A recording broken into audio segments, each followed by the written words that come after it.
Chase Thomas podcast. My nephew needs me to record. See, I already hate it. I hate it. All right, hello, and welcome back to another episode of the Chase Thomas Podcast, where I'm still the aforementioned Chase Thomas, coming to you live from Knoxville, Tennessee. Everything School HQ, another 5-star in the boat. Yesterday evening with Edge, top 35 player, Jordan Ross out of Vestavia Hills, Alabama, beating out the Dogs, the Gators, and the Texas Longhorns and the Bama Crimson Tide for the premier Edge, as Josh Heupel and company continue to stack blue chippers on blue chippers on blue chippers, and move all the way up to number 6 in the On3 recruiting rankings for the 2024 class. Joe Milton is soaring. Rave reviews through campus. Game week prep starts this week. They do 2 weeks prep ahead of the college football season. That's what Heupel does. So to just set the scene here for Max Marcovitch, who has to get ready to both mentally prepare for a big breakout, maybe JJ McCarthy year, never knowing when his head coach is going to be suspended, when he's not going to be suspended. And then the Joe Milton week to week hype machine that he's going to have to experience as a Michigan man is going to be something else. And the Michigan boards and the message board geniuses that I cannot wait to see tweeted out about. We really picked JJ McCarthy over Joe Milton. What was this staff thinking? That's happening in mere weeks. Max Marcovitch, Paideia, Python, how are you? Wait. You're saying you've seen that? Because that doesn't. No, I'm saying that's happening this fall. Oh, I'm okay. first seeing that kind of conversation. Okay. Yeah, sure. Whatever. Actually, they picked Cade McNamara over Joe Milton, which was also still a good decision. The JJ McCarthy part of this is irrelevant. Yeah, I would love to see if 6th-year senior Joe Milton can finally learn how to, read defenses. He might not have to in that offense, but we'll see. And Scorn lover. This sounds very scorn to me, lover. Max. I watched some terrible football led by Joe Milton. Terrible football. But, and this is key, the Michigan Wolverines are actually, I don't know if you knew this, back-to-back Big Ten champions and have been to the playoff both years. I don't know if Tennessee can say the same. We'll see. I don't know. And preseason number 2, I'll add. Irrelevant. Garrett Chapman, who's just in the weeds with Haynes King mania over there in the flats, being named QB1, which I think was a surprise to a lot of folks. I had Kelly Quinlan on a few weeks back, who we talked about that battle between him and Zach Pyron. It seemed like Zach Pyron was probably going to be QB1 at the very least and have to lose it in the season, and that was kind of where things were trending. But no, it was Haynes King, and Garrett Chapman is ready to go, fresh off diving in the Corky Kell opener last week with Mike Matthews, another Tennessee 5-star commit, balling out for my alma mater at Parkview against Kell. Kell had nothing for the Panthers. Nothing. Kell is struggling. Hate to see it. They spent too much time on those Instagram videos. They have too much time on the hype videos, not enough time on the practice field. Garrett, 19 on the game, 247 Sports. Garrett, how are you? Good, man. Yeah, I kind of thought Haynes King had a good shot at getting the job. I was surprised that it was him over Pyron week 1. I thought Haynes King eventually was going to get the job. But if you think about it, it's like he was originally recruited by Buster Faulkner and company, this offensive staff, and they went into the portal to go get him for a reason. So look, you might as well make him the starter week 1. And there's a big emotional connection to Zach Pyron. So I feel like there are a lot of people in that fan base were a little disappointed that he didn't win. I'm not terribly surprised. Just the look in practice. It was basically what happened on Saturday, the last scrimmage of the offseason. And they came away kind of figuring that Haynes King was going to be the guy. But no, life is good, man. High school football's back along, and we love high school football action. College football action is picking up this weekend. But Georgia Tech is coming back onto the flats on next weekend. So really excited about that. Mercedes-Benz Stadium week 1 for Louisville. I guess it's the Aflac kickoff now. It's not the Chick-fil-A Bowl kickoff now. It's now the Aflac kickoff, but we're still really excited about it. It's gonna be a lot of fun. Garrett, what can you tell us about this 2026 kid who just committed to USC? Dude, Juju Lewis. Am I the only one who hasn't heard of this guy? He won a state title as a freshman last year. Or no, he lost in the state title game. He lost to Mill Creek, Mill Creek, which is it was an incredible game. No defense in that championships. Juju Lewis is going to be he's like Trevor Lawrence level hype. Why Like, is what's he doing really committing right now? He just knew where he wanted to go. That's fine. He's going to recruit his class over to USC. It makes sense if you're a quarterback. He's a true sophomore. Like he's got years to go. Class of 26 though, not even 25. Yeah. Like most of the 25 guys haven't committed. Yeah. I was surprised he committed already, but it's like he's going to a place where it's a blue blood marquee program with a killer head coach who it makes sense why he's going out there. He's just a plug and play kind of guy for that spread offense out there on the West Coast. So USC is going to be really good with Juju, and now he's going to go through and be able to recruit his own class. And I was surprised he committed this soon. I figured he would wait another year just to see what happens, because you never know Lincoln Riley could go coach in the NFL next year. You have absolutely no idea. So I thought it was a little interesting, but no, the kid is everything advertised. I saw him last year in the quarterfinals. He is special. Like, he is so good. If he cuts down on some turnovers, which, he's a freshman, he threw 48 touchdowns last year and 4,000 yards in 7A. He can't drive, but he can play premier high school football at the 7A level. Exactly. Pretty wild. No, he's probably one of the more impressive young players that I've seen in Georgia. Yeah. 7A football. It's built different in the state of Georgia. So we are going to talk some football on this very show, but we are going to start here with some Hawk stuff. We love the Hawk stuff. The schedule was released this past week. Trae Young had Lonzo Ball on this week, and I watched some of that. Lonzo, I just feel terrible. Like, everything new with Lonzo just makes me sad, and now he's showing that he can sit in a chair to prove Stephen A wrong on Twitter. I saw today, and I'm just like, weird flex. It's dark times, and I love Lonzo, and I'm a big LaMelo guy, and it really sucks to see what happened, because people forget the Bulls were a number 1 seed for a little bit, and it looked really promising before injuries and everything else derailed what they were cooking up there in the Windy City. But we have some Atlanta sports stuff to talk about. And my question to you, kick this to Max first. Your favorite, because reading through the tea leaves, I think Capela is not going to be on the roster before the season starts. I don't think he's going to be the opening night starting center. It just seems like that's where we're headed.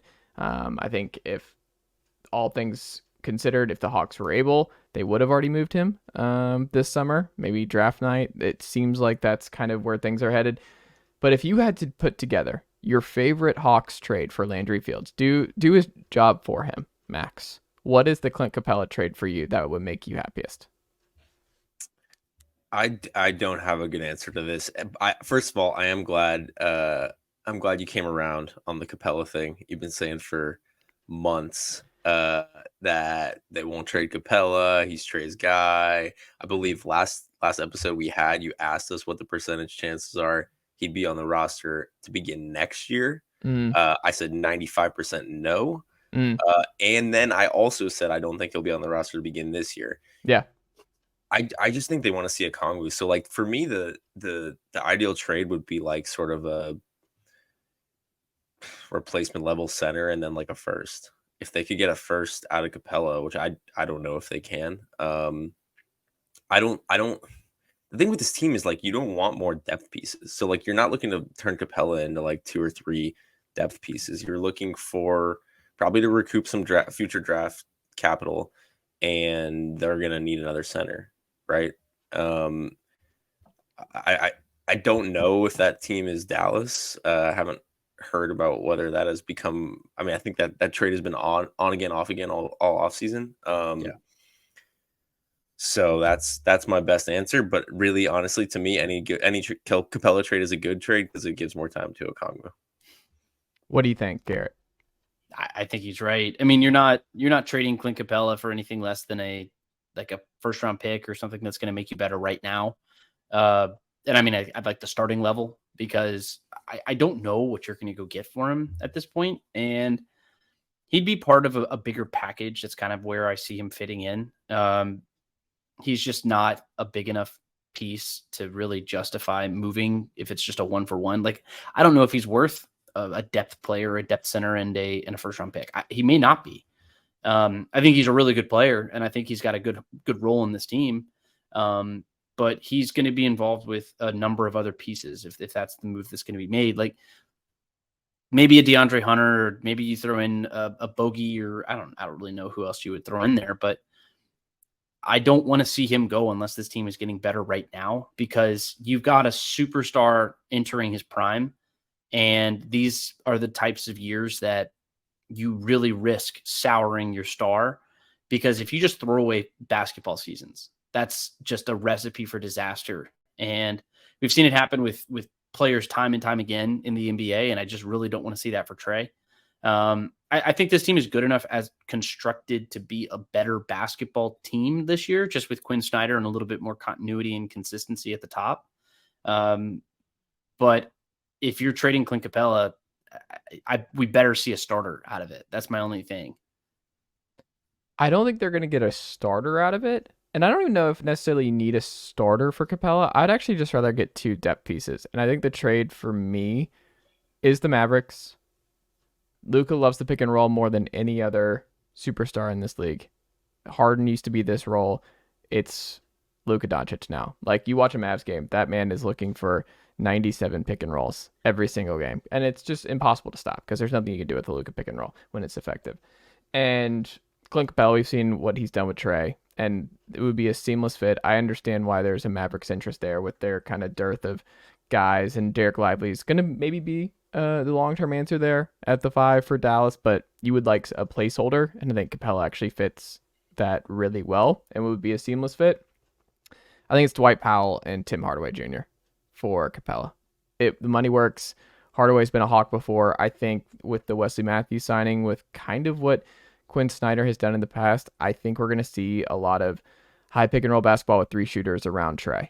And I think if you're able to bring in another one and Tim Hardaway Jr. To help guys like AJ Griffin and Jalen Johnson and Sadiq Bey and insert names here, like, you want as much shooting on this roster as possible would be my guess. And then Dwight Powell is just a solid backup option for Onyeka. And I think that would be the best case scenario. It gives Onyeka the full blown starting 5 opportunity, and also just some quality depth behind him, a guy who's played a lot of important minutes and just been a solid role player in Dwight Powell, who you're fine being your 8th or 9th guy. And then Tim Hardaway is someone who probably plays his way in and out of the rotation, older guy, but when he's on, he's extremely helpful, and it's just another vet shooter that I think the Hawks were missing last year.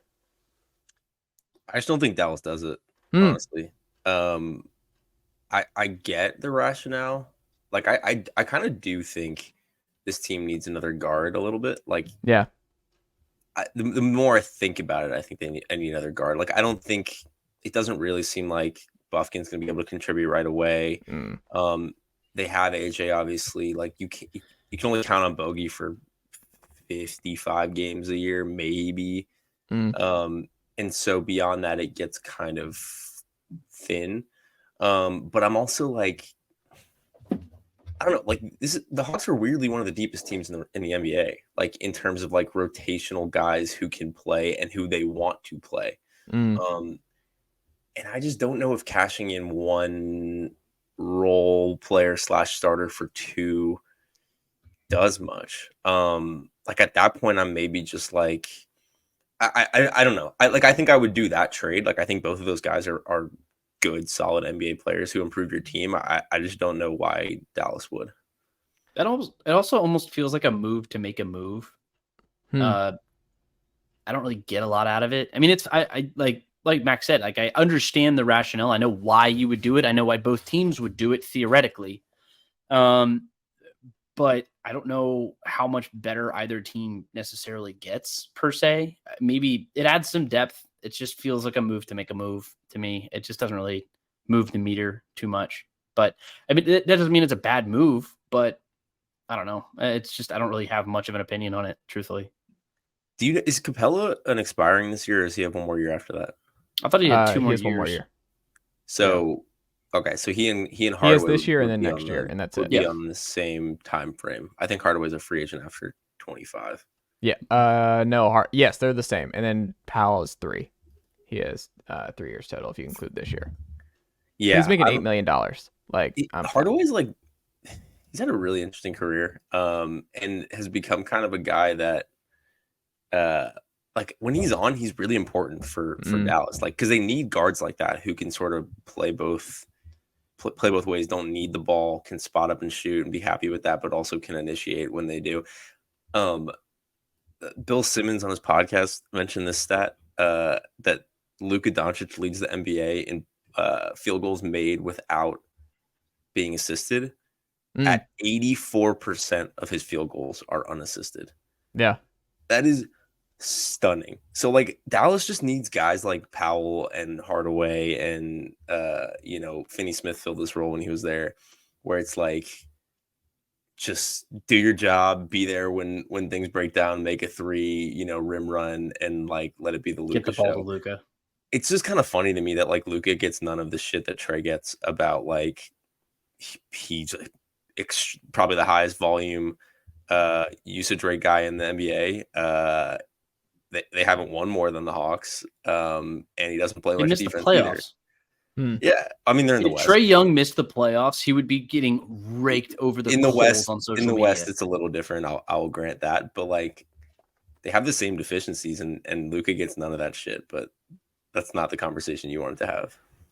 We're not doing this. I can't do it. I physically can't do it. I cannot. I'm protecting my mental health here. I'm not doing it. I'm not taking the bait, Max Marcovitch.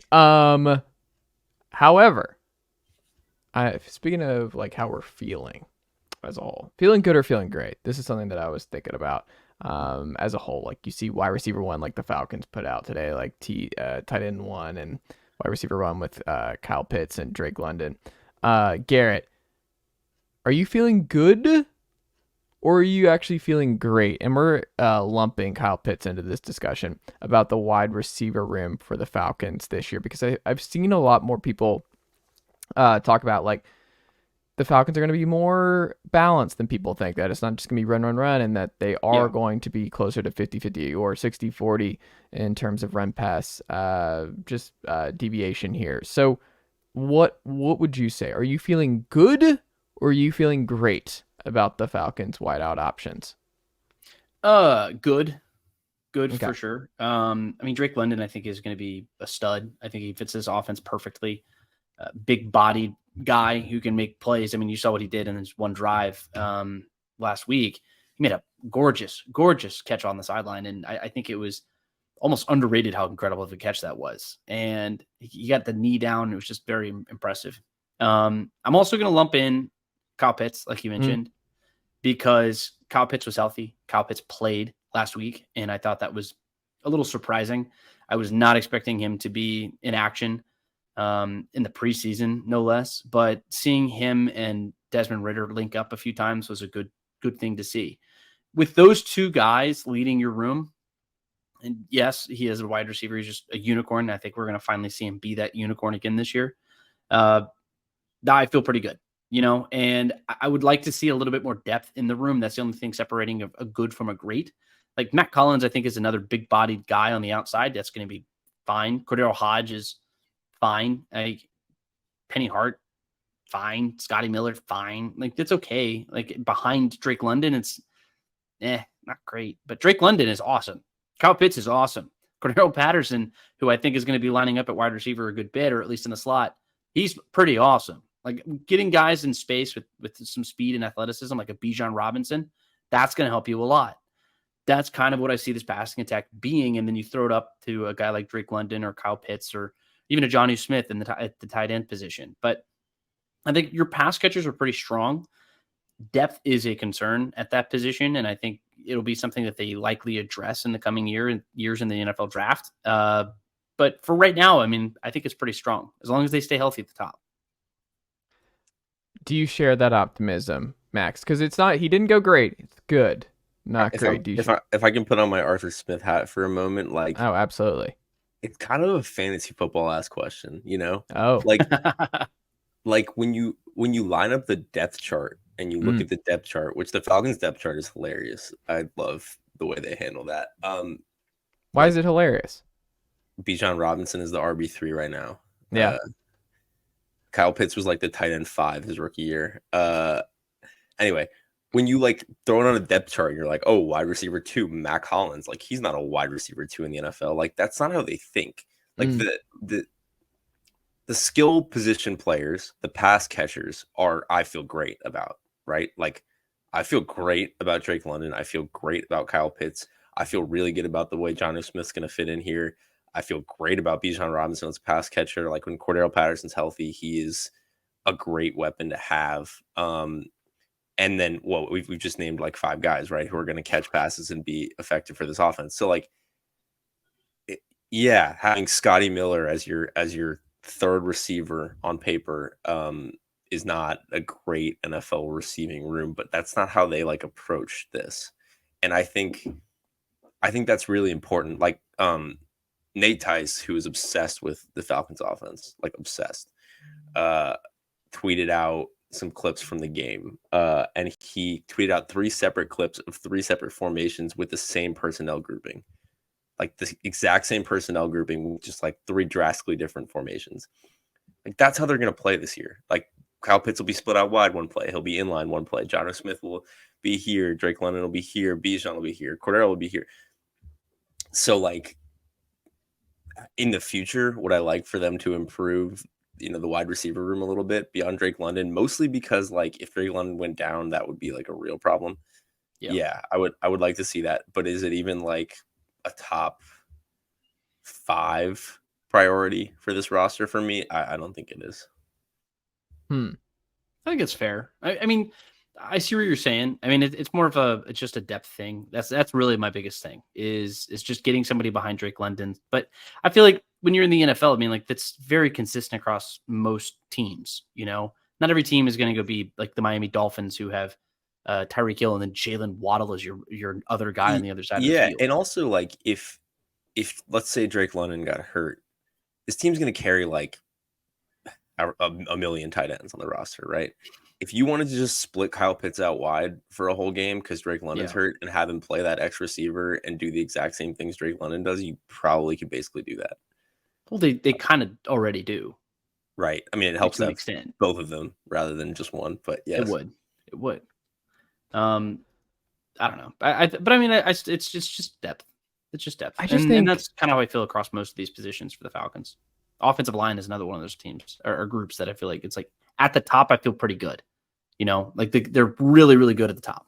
But then once you get past that surface level, then I get a little concerned. Are you not sold on Jalen Mayfield swing tackle? I think he's going to lose that job. I will say, though, it is really nice. I don't know if he has the job. It is really nice to be talking about, like, who's going to win the Falcons swing tackle job rather than, like, who's going to start at, right tackle and left guard, which we seem to do every year at this time. Like, all camp, it's basically been, I mean, since Hennessy went down, it's been pretty clear who the starters are on the offensive line, and that's a refreshing change. Yeah. Well, speaking of what they've looked like on the field and everything else, final preseason game this Thursday night. What's left, Garrett, that you haven't seen that you're curious about with this team? What in the preseason have they not shown, or something that you've still been pondering that you would like for them to at least showcase a little bit on Thursday so that you have a better feel for it? What are you missing here? Just Desmond Ridder in this offense. I just want to see what they look like. And they're not going to show me. Of course, they're not going to show me. But I mean, Arthur Smith said after the game, he's like, yeah, we kept this shit but vanilla. Like, that's what we're going to do. We're not going to show you anything. Like, the sub packages were vanilla. The play calling was vanilla. Like, they only went out there for one drive. Like, it's the things I want to see. I know I'm not going to see. I'm probably not even going to see starters. No, we don't have any confirmation one way or the other. I'd love to see that, because I want to see what they do against Tomlin's group, who he already said that we're going to see some starters for them. Yeah. At least there's a pretty good chance of that. So, look, I would like to see them go out for another drive just because I'm starving for football, but I understand why they're not going to do it in all likelihood, because they want to figure out who's going to be figuring out or filling these depth roles for the team. But, I just don't want to go see another game of Logan Woodside leading the team. Like, it's okay. Like, he's fine. Like, are we going to go? Is he even going to make this roster? I don't know. They could carry the third quarterback. I know that there's some other teams that are pretty starving for a backup quarterback. I mean, we saw what Cincinnati looked like. That backup quarterback situation was pretty dreadful. So situations like that make me think that we might carry a Logan Woodside into the season. But as far as this week goes, I just want to see the starters one more time. Just they have a little bit of rust with like Lindstrom had the holding penalties, which were rather uncharacteristic of him, which I just attribute to him not playing yet. And look, if we see some of that, I'd be happy. I know I'm not. So I just want to see more consistent play and aggression from the defense and Ryan Nielsen. I would like to see Desmond Ridder do more. I think that's the right pick. It's like, I just want to, like, some kind of, I don't want it to be a complete, like, wash where you come into the year where I'm like, I have no clue what to make of Desmond Ridder at this point, what his development is. I want to see him unload something. I want him to open it up a little bit. I just don't think he's going to play, right? Like, No, I don't. He should. I don't disagree. But like, okay, so for example, there are a bunch of guys out of practice today, right? Yeah. I think a couple of them were offensive linemen. It's just sort of small things. Lindstrom might have been one of them, actually. Max is like in the weeds. I am just imagining Max here, like every hour he's getting text alerts on like Lindstrom's out. He's getting a Gatorade break. Actually, body armor light. He's a body armor peach mango guy. You got to trust me. I'm locked into this. And oh my god. Arthur Smith said before the first preseason game, like, we're not going to throw out Ridder with our backup offensive line, and like, nor should he. So if you want to give those guys some rest, you're not just going to throw out Ridder behind offensive lineman he's not going to play with, and I'm completely fine with that. There are two names for one spot that I'm interested in seeing more from, because they've played a lot of reps this preseason, maybe unexpectedly. And that's Arnold Ebiketie and D'Angelo Malone. Like, those are guys who have been playing like into the fourth quarter with like the 3s and 4s. And I think it's just because they really want reps. Like, they want to get those guys reps because they know they need them. That's like one that is probably like one of the main pivot points on this roster this season for me, is if like one of those guys steps up and has like a breakout year, that like pretty dramatically changes your ceiling on defense. And you kind of need Ebiketie to make that break. Like, he needs definitely to do need one of them. Ideally, it would be Ebiketie. I mean, they took him at the top of the second round, I think. Traded up for him, I believe. Like, that's a pick you got to hit on. And that would also turn that draft class from like a really good draft class to like a great draft class. Yeah, I think that's one pivot point where I think those guys will play. I think they'll probably play a lot again. And it's just been interesting to me this preseason that they've been getting like reps deep into the game. Ebiketie had that, I think it was like a spin move sack on some like third string tackle, which was sick. And like, though. Yeah, like bring his confidence up. Sure. Like, I'm cool with it. Malone's been showing some like pretty like, I think some new like bull rush stuff. That's pretty cool. I'm into that. And the rest of it, like, I'm cool. Like, don't play Grady Jarrett. Don't play Lindstrom. Like, I don't need that. No corner should play the rest of the preseason. Like, AJ Terrell certainly should not play. Yeah. Especially given what's going on in that room. So someone should have stepped up though to block Jesse Bates from changing from 30 to 3. I've sold a lot of Jesse Bates stock since he went from 30 to 3. Don't like that for a safety. Dude, 3 is so clean. No, can't be a safety. You can't be a free safety at 3. 30 is elite. 30 is a good elite safety number. I like 30. I feel good about 30. I feel terrible about 3 in the back end. I don't want any part of it. I couldn't hate that take anymore. Give me the best one. Who 30 is such a lame number. Put a 4 in front of it. Let's get Polamalu in here. 43. Yeah. 34. I don't want this. I don't like 3 for Jesse Bates. It made me mad. Also, how is he allowed to do this late? Because people have already bought Jesse Bates 30 jerseys, right? I'm sure if they have, they will be allowed to. He didn't make it a full off season, and he changed numbers. No, that's wild. Also, I was at the Braves game on Friday night. The amount of Strider 60 whatever jerseys. What was he? 65 before he changed to 99. What was he? Yeah. I don't even remember the world before he was 99.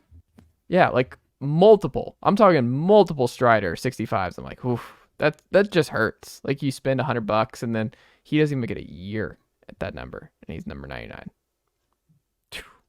Tough. Also, seeing Spencer Strider live in person, 10 out of 10 would recommend. What I would not recommend. That your first time? Strider in person, yes. At Truist, no. Wow. But it's been a while since I've been back at Truist. I'll tell you, too hot. Don't know how anyone's going to Braves games right now. Like, it was 9 o'clock. They're selling out, dude. They're selling out games. It's a death trap. I was so hot. Like, I'd forgotten. Like, Tennessee, it cools down to the 60s at 8 or 9 o'clock. Like, it gets hot during the day. Dude, it was 80 at 9 o'clock. And I'm, like, over here. I'm looking at my wife. I'm like, I'm roasting. Are you hot as hell? Like, we're up there. And I'm just like, I am roasting. I'm unwell. It needs to cool off. So when I'm in a Falcons game this fall and inside the bins or I'm back at State Farm, I'll be like, yeah, this is the good stuff. Back in air conditioning because a lot of people enclosed and it's very hot. I was just very hot. I felt old. I'm like, I'm too hot. I'm too old for this. It's too hot. No thanks. It's a good time. No more day baseball games in your future. Ever. No, absolutely not. Absolutely not. Max, buy or sell? DJ and Trae. I was thinking about this going through like the different backcourts in the Eastern Conference this year. Man, because the Eastern Conference just is. If the Celtics don't walk through the East this year, I just don't know when they're going to walk through and break through because it's just right there for them on a silver platter.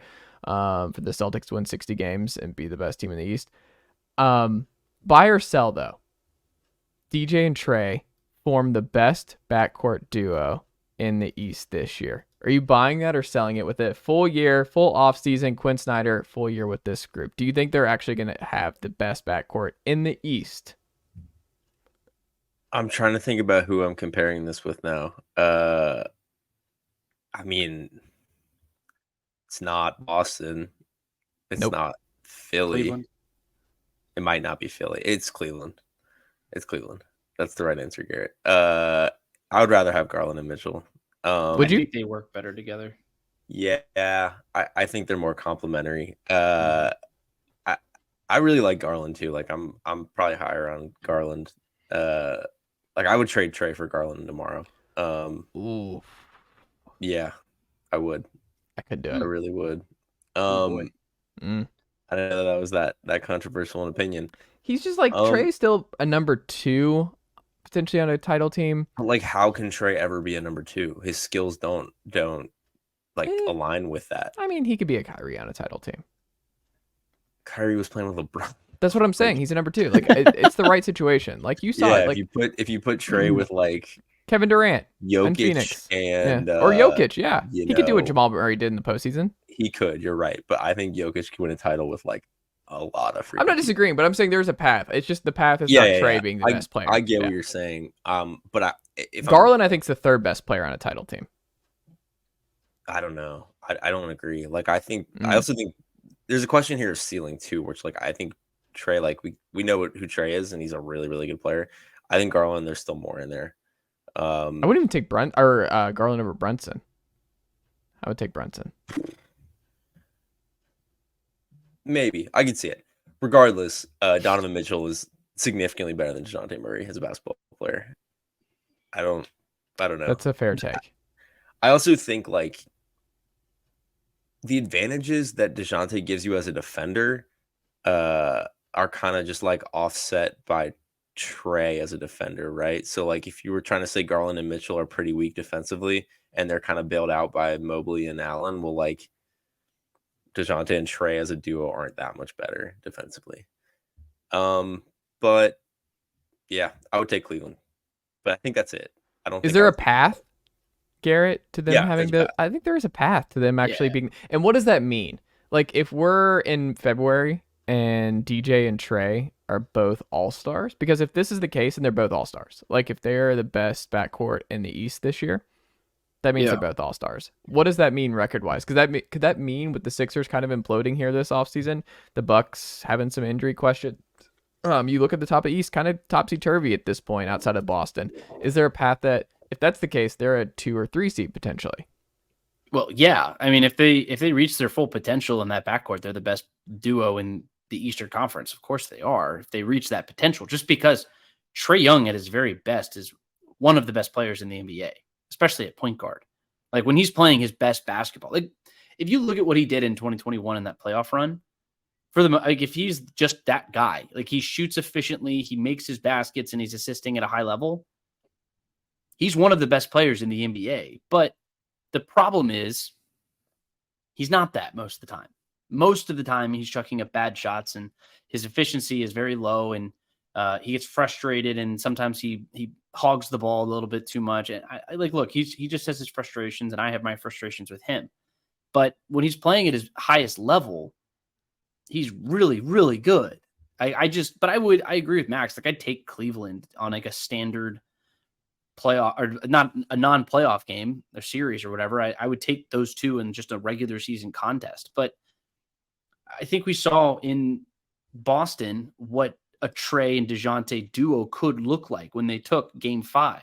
Like, they go off, and they just are both go back and forth between being unstoppable. If they are like that on a more consistent level, then great, I'll take that. I think that's going to be really good, and that's going to translate to a lot of regular season wins. My problem is we just haven't seen that yet. And I think the ceiling is there. And if they're both all-stars, then I think this team is going to be one of the top 3 teams in the Eastern Conference, at least by record, just because that's how good that those two could be. I don't know if we're going to actually see that, though. And there's just a difference between those two things. If they're going to be the best backcourt in the East, then something has to change, right?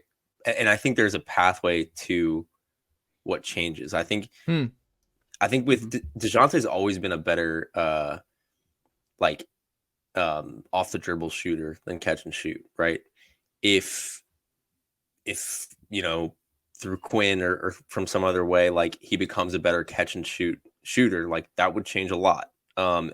And then Trae, like, everyone talks about it all the time, and it's become kind of a tired talking point. But, like, if he played more off the ball and got more, like, good looks from 3, that would change the dynamic of the offense, put the ball in DeJounte's hands more, and then they would become more complementary. So part of it involves, it's not like a selfishness thing from DeJounte. He just has to be more efficient on catch and shoot. But it definitely involves Trae being a little more unselfish. But I think that's there, right? Like, I'm open to the idea that, like, Quinn is going to improve specifically, like, I don't know. Like, I think there's a world where Quinn improves this team by, like, an order of magnitude just by, like, being here, and that's one way that might happen. Yeah, and I think it's a trust thing for Trae. I don't think he trusted his team for a long time to be able to pick up and do, and, like, carry the ball and still get the ball back to him. I think that comes with just time, and Quinn Snyder, I think, can be that guy to help him sort of facilitate that trust factor. I don't know how relevant this is, but he has been training with Steph Curry over the offseason. And I don't know how relevant that's going to be. I don't know if it's going to translate at all. I don't know if it was just for social media. I have absolutely no idea. But I know that he does have a big old chip on his shoulder from not being over there in on the FIBA team. Like, not being on the national team, it's got to piss him off.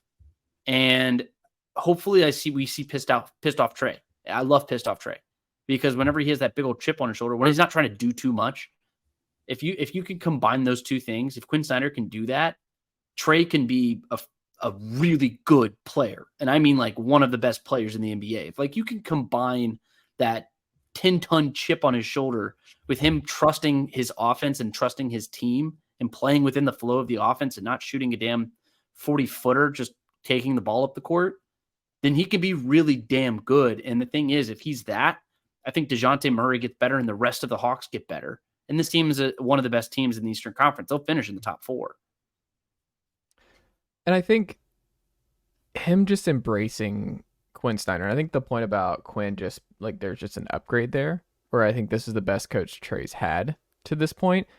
Part of me is kind of like, there's going to be a what if thing no matter what. Like, what if he gets Quinn right away? Like, what if he comes into the NBA with Quinn? What does Trae Young look like to this point?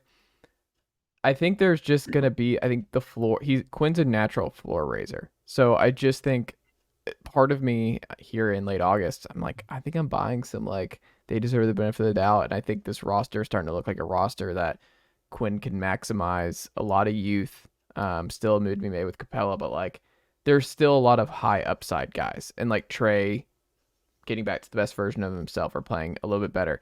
Dejounte, I think it'd be hard for me to see him having a worse year this year than he did last year. DeAndre Hunter, if he plays, this is a great system for him and a great situation for him. AJ Griffin, this should be great. Jalen Johnson is in the positive graces, it seems, with Quinn, so he should have an uptick. I think Sadiq Bey is going to be awesome this year. Like, I'm by you guys know I've gobbled up all the Sadiq Bey stock here. And then will it be a net positive with John Collins just not being there? It's going to be more.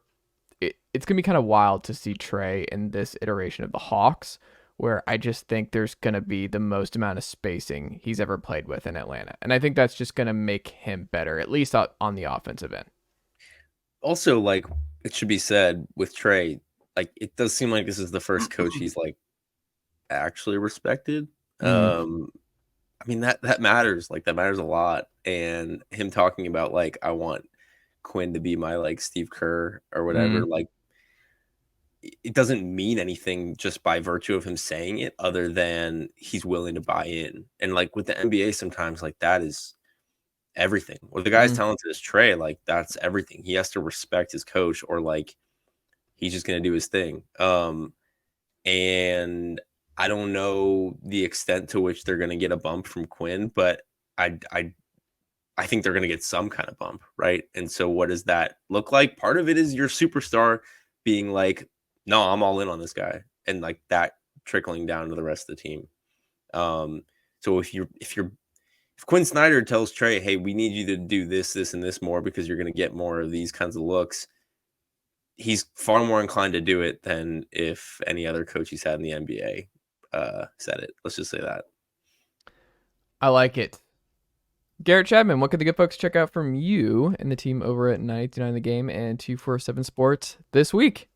High school football back in action coming up on Friday. High school scoreboard show is back. Thursday night, we've got the Falcons flyover. Of course, we've got all of the reactions and all of your coverage for the Atlanta Falcons, but taking on the Pittsburgh Steelers in the final game of the preseason and college football game time. We're bringing that back next week.